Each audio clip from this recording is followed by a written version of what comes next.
One of the most requested things that we have is to see the very marvelled switching caught on camera. Well, today's video captures just that. Hi, I'm Jess and you're watching Multiplicity and Me, a channel dedicated to eradicating the stigma of DID. For years now, people have asked us, what does it look like when you switch? And let me just say, for us, it's not been an easy thing to capture naturally on film. Switching is the name given when you transition from one alter to another. And for us at least, it often feels quite vulnerable when other people are watching. So that's probably why we've never had any success. And the likelihood of us holding a camera when we're feeling dissociated is also going to be relatively slim. So that's probably my guess as to why for all of these years, we've not had a successful switch caught on camera. So I kind of figured, what's the best way to get this switch caught on camera? I'll go into that in a sec. I'm getting ahead of myself. So switching can happen from any part to any part.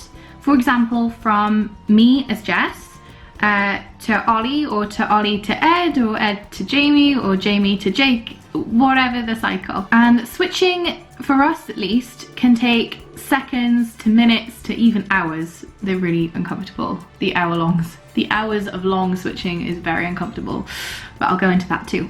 But for this demonstration, we will show a relatively quick switch between myself to Jamie. As I stated, capturing a switch off the cuff on camera naturally hasn't been successful for us so far. So instead, we've sort of semi-set things up for it to happen. And I'll explain how that goes now. So I started placing a camera in the living room when I started to feel switchy. This can be described as not really feeling much like yourself, so like identity confusion and alteration, and feeling like more dissociated, which may be accompanied by depersonalization or derealization. To what degree the intensity of this is felt varies each time and from person to person. When I start to feel this way and feel like there's an alter that's needed to be around for a while, I often like to be in a quiet and non-stimulating environment. If hours go by and a dissociation, derealization and depersonalization don't get any better or intensify, I may even take a nap to try and shift it, or hope that an alter would have switched by the time I wake up. I know from experience that it's much more unsettling when you're switching from parts with complete amnesic barrier. You won't know how you've gotten where you are and why you're there, which can obviously be quite scary. But I'm lucky nowadays, for the most part, my boys are co-conscious, which means we have some degree of awareness between one another. Both Jamie and I are able to communicate when we are both co-conscious, when we are both present. So, not that you can see in this video, but Jamie and I have communicated about what's about to happen. I'd explain what the aims were, and so Jamie was aware of what to expect. To encourage the switch and speed things up, I attempted to use positive triggers, things that would encourage Jamie to come forward. As Jamie loves learning, I put on a medical program and began to watch, asking Jamie in my head his thoughts on the show, what he thinks, etc, etc.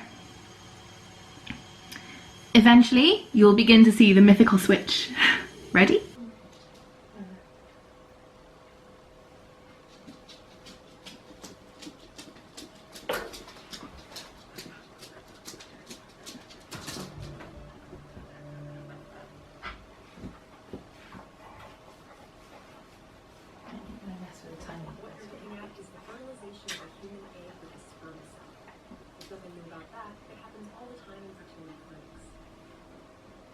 Something different happening here.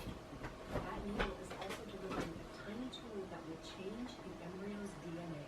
Baby, come on. Revolutionary technology that can edit the DNA. So I just turn the kettle off so it wasn't interrupting your noise. Out.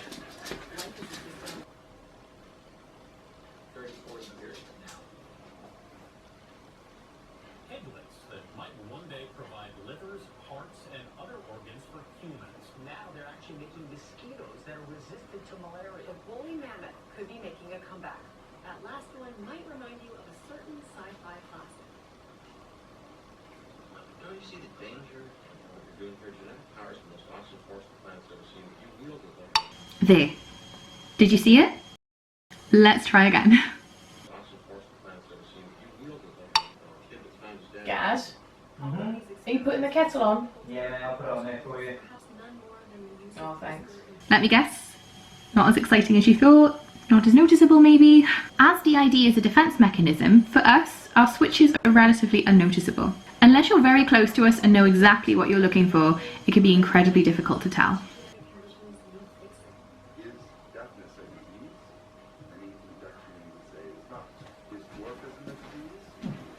There you go, mate. The idea that we're all Cheers, careful.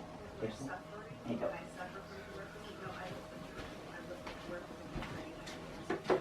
I'm proud to be a second generation raising a third. If we go back a little, for us in the video, I found we tend to rub our head, eyebrows and eyes when this switchy feeling is present. I don't know what it's like for other systems, but this is the way that we've been told, you know, like, oh, Jess, are you feeling switchy? Are you feeling grounded? Because you're doing the head rub. The switch itself may be noted by dazing off for a period of time. Whether that's a relatively short or long time, it's whatever. But this is even trickier to tell if we're focusing on something like the TV, where you'd sort of naturally dissociate anyway. And until an alter has begun to speak, Gaz, are you putting the kettle on? you're unlikely to know it's happened at all. Oh, thanks. And even then, if my alters are in a room full of strangers, because they're a defense mechanism, they're likely to continue to act like me. So it makes it practically impossible for others to tell that anything is different or untoward. For example, could you say 100% that you're talking to Jess right now? Or is it just another alter pretending to be me? Mystery. But that switchy feeling feels like, kind of like somebody's turned the volume down on Jess and is turning the volume up on Jamie simultaneously. Like, say, at that moment when I had Jamie in my head, say my volume would be up because I'd be out, but I'd also see and hear Jamie around. So, and then that switching moment comes where Jamie's volume is turned up and mine is turned down, and that's when he's forward. There's also a thing called co-fronting, which is an odd experience. So it's kind of like the volume, that little crossover moment where you're kind of both on the same level, that's there and you're stuck together. So you're kind of fronting at the same time, and that can be really kind of disorienting. But that's like another topic altogether.